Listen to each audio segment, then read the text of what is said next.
Welcome to Uncle's Chow. Thanks for watching today. Let's do a quick review of TMNT Tactical Takedown on Steam or on PC. Now the demo is all we have at the moment, so just a review of the demo. And when the full game comes out, we'll do an entire review of that as well. Now, as far as the game itself goes, just to give an overview of it here, it's okay. It's not fantastic. It's not the best TMNT game out there. It's very unique. It's a tactical strategy game where you're moving one space at a time, almost sort of like a board game direction. There are a lot of games out there in this particular genre. I don't really play a whole lot of them, so I can't compare and contrast to other games, like I said, of this genre. But it's okay. Now there's multiple missions that you're going to go through. Each one is going to continue on the story. Evidently, Shredder has passed away, and Karai and Baxter Stockman have taken over. There's going to be some drama between them two. It's already hinted at in the story here a little bit as you go. And you're basically going to take control of one of the 4 individual turtles. Every mission is going to be a different turtle inside the demo, sort of give you an idea of how all the turtles fight individually in this board game environment of sorts, or this cardboard cutout environment.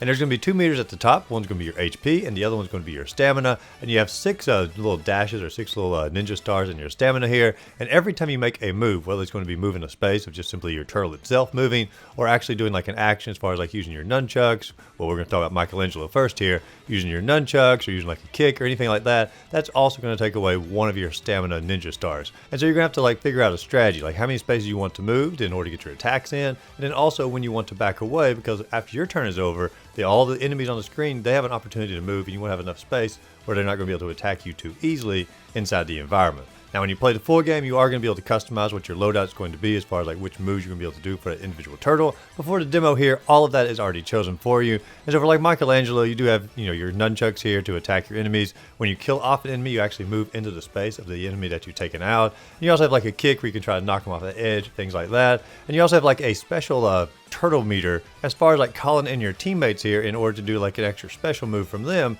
to really take the enemies out a little bit faster. For Michelangelo, that's going to be a stun meter here, and the enemies are going to be stunned, and therefore they can't attack you during their next turn. Now, as far as the levels for Michelangelo, you are focused in the city. There are environmental hazards as far as cars coming by, knocking either you or the enemies off. So if you can sort of stun them in certain areas, you can use the environmental hazards to take out the enemies. There's definitely strategy in pretty much every move you're going to do in the game, and there is a little bit of thinking involved. I don't think there's a single level in the demo here that I beat the first time, and some of them took me 3 or 4 times to go through.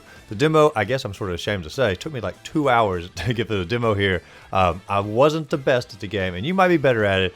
Me, personally, it did take a good while and several tries to actually develop my strategy to get through these levels. And you can see here on the screen, once you take a certain number of enemies out or a certain number of turns have been done, the level is going to advance naturally to a new area, and if there's any enemies on the old area, or if you're on the old area, you're going to fall off and you're going to lose a life that way. But the game is not totally unforgiving, even though I had trouble with it here. You do have 30 lives per level, and if you lose all 30 lives, that's when you actually have a game over for that particular mission. Now, the second mission you're going to load up is going to be Raphael, and I actually prefer Raphael over Michelangelo quite a bit in this game. As far as his moves go, they're not as powerful. However, when you actually take an enemy out with the move, you can actually regain some of your ninja stars or your stamina back. So that was pretty cool. And there's also another one where jump up in the air and you slam down and you can hit multiple enemies around you. And so there are some variations within all the turtles. You can summon Michelangelo as a teammate. He's going to drop some pizza down. And so you do have opportunity to refill Raphael's health as you're going through the level. And I don't know, when you play the main game, you can be able to choose which turtle that you want. But I do definitely prefer Raphael over Michelangelo. Now, next up, you're going to have Donatello. And Donatello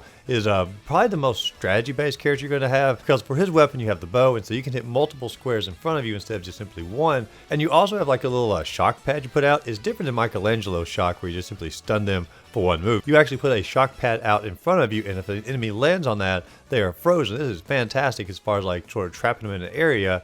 And when they're trying to journey, you get past that red spot before they fall off the map, they get stuck in your little shock pad, take them out easily that way. I don't know, Donatello, as far as the strategy-wise here, and also get them stuck in the poison swamps as you're going as well. Donatello was hands down my favorite character to play as I'm going through here. Now, the final level is going to be Leonardo's level, and as far as characters go, he is your main fighting character. There's not going to be a lot of gadgets or gizmos, throwing out shock pads or hopping in the air. He's really just simply based on different attacks with his swords here, or his katanas, and one attack increases your radical meter, which makes you more powerful for one single move. One attack increases your evasive meter, which allows them to basically dodge a little bit easier when they're trying to attack you. And another one of his attacks is going to stun one individual enemy for one individual turn. And so it's not anywhere near as powerful as Shock Pad, like the other characters, but it's going to allow you to sort of plan a strategy out for the enemies around you. And so he's definitely going to be the one that like makes you feel like you're actually doing ninja skills and fighting the enemies around you, instead of like sort of doing a back away and really planning things out as effectively. He was probably my least favorite to go through with, and like I said, Donatello's my favorite. Then I liked Raphael, probably Michelangelo, Leonardo if I was going to rank the turtles. But like in the game itself, you may be able to customize the loadout to sort of mix which powers of which turtles you like best, to sort of make the most powerful turtle of your own as you're journeying through all of these missions. But that breaks down the overall gameplay mechanics here, the individual turtles, the individual levels you're going through. But let's talk about the game as an overall here. Like I said at the very start of the review, it's okay. Like, I can't say like I truly adore the game.